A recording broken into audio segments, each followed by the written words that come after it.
Hi guys, welcome back to my channel, and today I'm going to be doing another video about Professor R.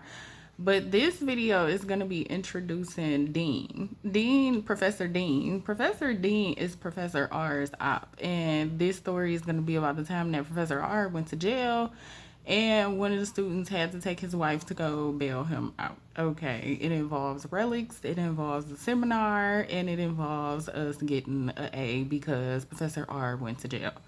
So, Professor R has a professor that he does not like. His name is Dean. We're just gonna call him Dean. Dean is like a nepo baby. His dad has a doctorate in mythology and folklore, just like Professor R has a whatever he have in mythology and folklore. And so of course Dean, he walked in his father's footsteps and became a mythology professor too as well. Okay, so Dean, everything was handed to him. He is wealthy. He has people reaching out to him all the time. He's the type of guy that people like. He's charismatic. Everybody likes Dean. He's handsome. He has a nice family. Just Dean is just like Dinkelberg, okay? He is Professor R's Dinkelberg, okay? And so Professor R tells us that we can go to a seminar with him so that way we can learn about the myth of the Anunnaki, because that's what he was supposed to have been teaching at the seminar.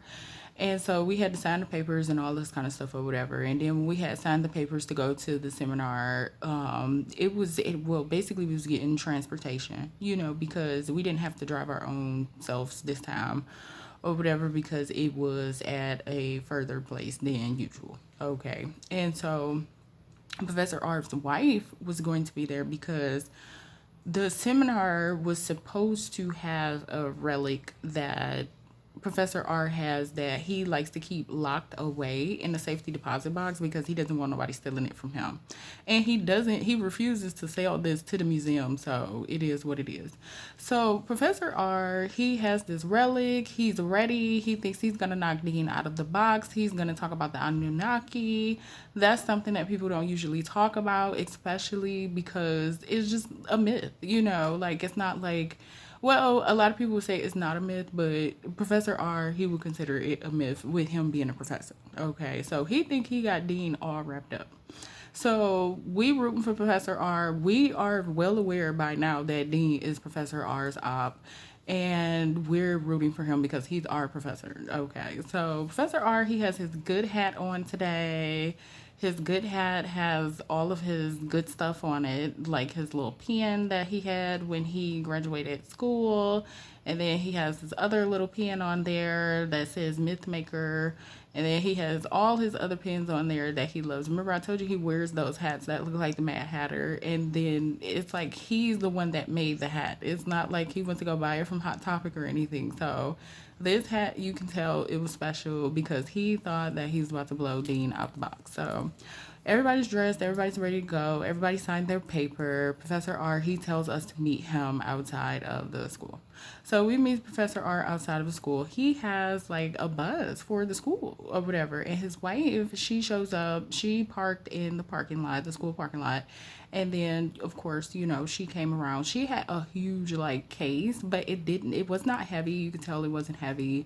It just looked big. That's all. It was hollowed out. So whatever it was that was in there, it was small, but the case was just bigger than what it was, or whatever the relic was that was supposed to have been proving that the Anunnaki was a myth even back in the day. Okay, so Professor R's wife, she gets on the bus. Professor R gets on the bus. We get on the bus. Everybody happy. Everybody having fun. Professor R lets us know that we're going to be stopping by Wendy's to get some food.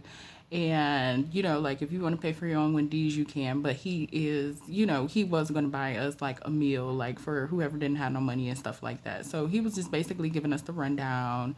And if we had anything to check in with, we could check in with his wife. Okay. And so we riding, everybody gets to the seminar, everybody's chilling. Half of us leave half of our stuff on the bus because who's about to carry their stuff around that seminar, especially when Professor R said that we was already getting lunch from him. So it wasn't no sense in bringing all them bags or whatever it is that people had. Because like this one girl, she had a neck pillow. Like we was about to go out of town, girl. And so Professor R, we went inside or whatever, and Professor R told us that he was going to go set up for the seminar. It was like a whole bunch of different people. Like, when you go to look at the different colleges, like when your high school take you to go look at different colleges and stuff like that or whatever, and y'all walking around and different people trying to talk to y'all, this is how the seminar was set up. Like, you can go sit at different people's tables, or you could go walk past different people's table and they'll tell you like the myth, the story, the this, the that, or whatever at the seminar. And then at the end, they will be called up like based on who did the best, and they will present it in front of everyone. So the people that did not stop by their desk could be able to see it too as well. So Professor R, he's going to go set up his desk thingy. He told us we can walk around, we can do whatever we want. We did. Okay, so we started walking around. B, he's in this story again too. If you don't know B was in the Demon Shackle video. He was in the Gargoyle video. He's in all of them. Okay, so B is in my class, so he was there or whatever. So me, B, Candace, and this other guy, we'll just call him Jim. Jim, he was walking around with us, and they had like some punch table thing, and B is greedy because even though Professor R told us that he was gonna feed us, he talking about something, let's go over there and see what they got. So we went over there to go see what they got, and when we went over there, it was this nice man over there, and he was cool, and everybody was just like talking to him and stuff like that, and he was like joking with B. Like when B came over there, he called him a big guy, and so he said that he was gonna need like 2 things of punch or whatever because he was gonna be extra because the cups was too little. And everybody's laughing, everybody liked him, everybody surrounded around him. And then Candace, she looks up and she sees Professor R with like horns grown out of the top of his head. He's steaming, he's mad. And she taps me on my shoulder, and I look over at Professor R. He's still mad. Okay, Candace was right. Professor R is pissed that we're talking to this guy. By this time, it has rained on me that this is Dean. We're over here kiki kakaan with Dean. After we done sat up here and rooted for Professor R, signed up to come to the seminar with Professor R, and all of this stuff, we goes out, and the first person who face we jump up in is Dean. Instead of just going to go look around like he told us to. Oh my God. So B, he stopped. Well, Candace had tapped B so he could stop flirting with the Dean because they was becoming best friends at this point, because Dean is kind of like, okay, so B has a personality, right? And he do not play. And Dean's personality is kind of like that too. So it's like they both mesh well, if you can say, or whatever. Like, I don't know, they both the same archetype. Like, you can tell that when B gets into an older man, he'll be something like Dean. So it's like Dean is just like the older version of B with money and just a doctorate in mythology and folklore. So B stops flirting, and Professor R, he looks at us and we look back at him, and Dean does this little smile. So at this point, he knows that we're Professor R's students. And I don't know if he already knew, because see, this is what Professor R be talking about Dean. Like, he said Dean be stalking him, Dean be harassing him, Dean be watching him, Dean be trying to steal all his friends, discredit him, make him look crazy, all this kind of stuff, because of their 15-year long beef that they've been having since they met each other in college. Okay, so Professor R been telling us about Dean since day one, and we're on his side still. So we walk away after Dean does his little smile or whatever and go back over there to Professor R. By this time, Professor R has everything set up, but he still has the relic like sitting in the case, and he's about to open the case. So we get back over there, and Professor R is like, well, stand around me. I don't want anyone to see how I'm opening the case.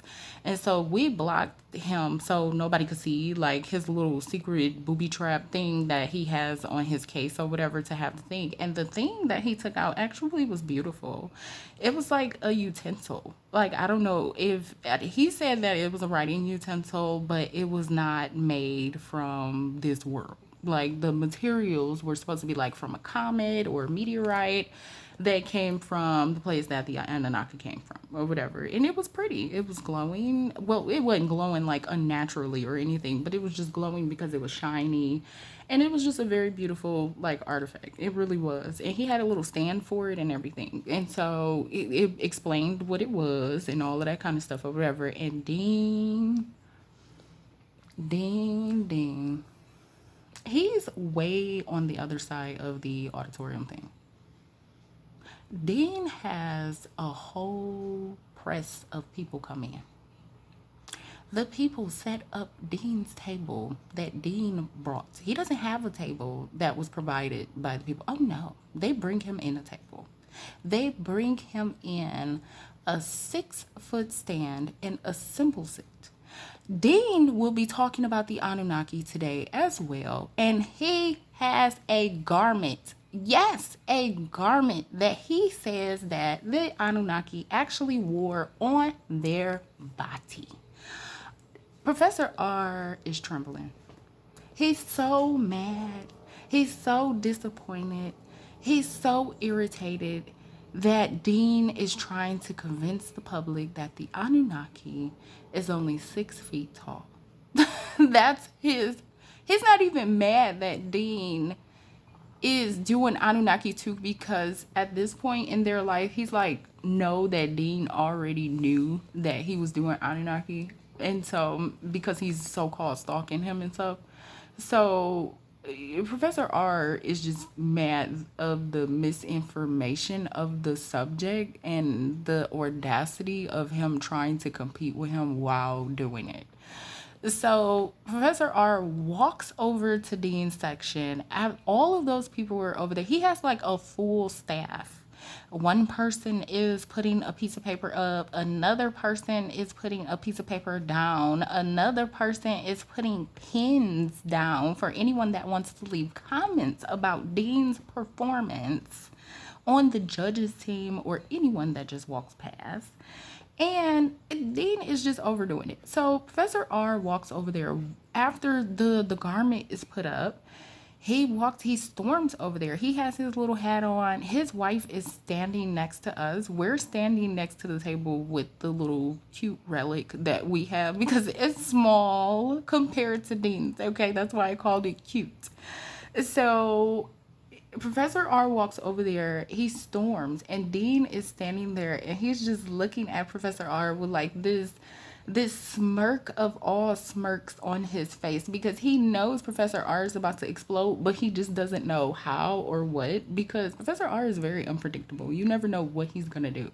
Like, Dean knows he's gonna explode, but he doesn't know how, and he doesn't know what he's gonna do. He doesn't know if he's gonna cuss him out. He doesn't know if he's gonna this, that, the other, whatever. So Professor R walks over there. He takes his hand and he knocks over the thing that has the clothes on there. He knocks over the whole stand. Knocks it over. The security comes over there. Hey. They're grabbing Professor R. Professor R is like 57 years old. He's wiggling, squirming, yelling, hollering at Dean, calling him a traitor, cursing him, telling him he's just done with him. He's just screaming to the top of his lungs. His wife is running over there screaming, yelling the security to please let him go. They're telling her no, stay out of it. You know, at this point he's in trouble because he's put his hands on Dean's stuff. Oh my goodness. They drug Professor R out of there, but it was nothing for them to do it, but Professor R was putting up a fight because he still wanted to cuss out Dean, and they kind of like broke up his Dean cuss out moment. That's the only reason why he still wanted to be there. He completely blanked out. He forgot about us. He forgot about everything. I guess he just, I don't know, maybe he felt like his wife could handle it, or whatever trouble he was about to get in, it was worth it, because him and Dean, this beef was like lifelong for him, and he's just mad at this point. So Professor R, he gets in trouble. They take him to the back of some hallway thing. He's screaming, he's yelling, he's hollering. His wife tells us to like stay by the table area. She'll be right back. I don't know, some kind of way, there was another professor that worked at our school that actually came to, escort us back to school, escort us back, where we needed to go and stuff like that. That's the person that took over for us. But his wife actually needed a ride from B to go get Professor R from jail because Dean, he said that he wanted to press charges to the fullest extent, and he wanted Professor R to even go to jail if necessary. Yes. Oh my goodness, Dean. So, Professor R was in so much trouble. His wife did get a chance to bail him out. He did have to pay a fine. Yes, he missed our class. Yes, he got in trouble with our dean at our school. Yes, he did wound up giving all of us an A for going to the seminar and everything. We did not have to take our midterm because of it.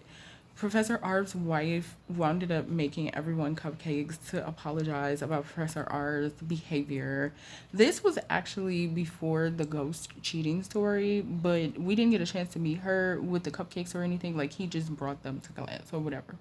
And so Professor R was embarrassed. He wound up having to pay a fine. He wound up getting just in so much trouble. Like, the only thing that did not happen was Professor R did not get suspended. He didn't get suspended from class. He just didn't show up to the next one because he was in so much trouble with the police and dean and everything that was going on. It was just like he couldn't. Okay, he had missed the next class, but he did not get suspended because he was at the next one. But I don't know. Professor R, he got in a lot of trouble. He got in trouble with the law more so than the school. I mean, well, of course, our dean had got him in some kind of trouble or whatever, but he was in more so in trouble with the law because of how dean was pushing it. So that was the one time that Professor R was like skating on thin ice and he did not care. Now B did take accountability for not paying attention because he said that Professor R is his boy and that's his home dog and he should have been there for him and riding and dying. Those are his words. Okay, so that's what he said. I don't know. B loves Professor R. They have a love-hate relationship, so comment below, tell me what you think. And the next video actually is not going to be about Professor R, it's going to be about something else, but Professor R does make a cameo in the next story. Okay, so I'll be back tomorrow. I hope you guys had a great 4th of July. Comment below. I'll see you tomorrow.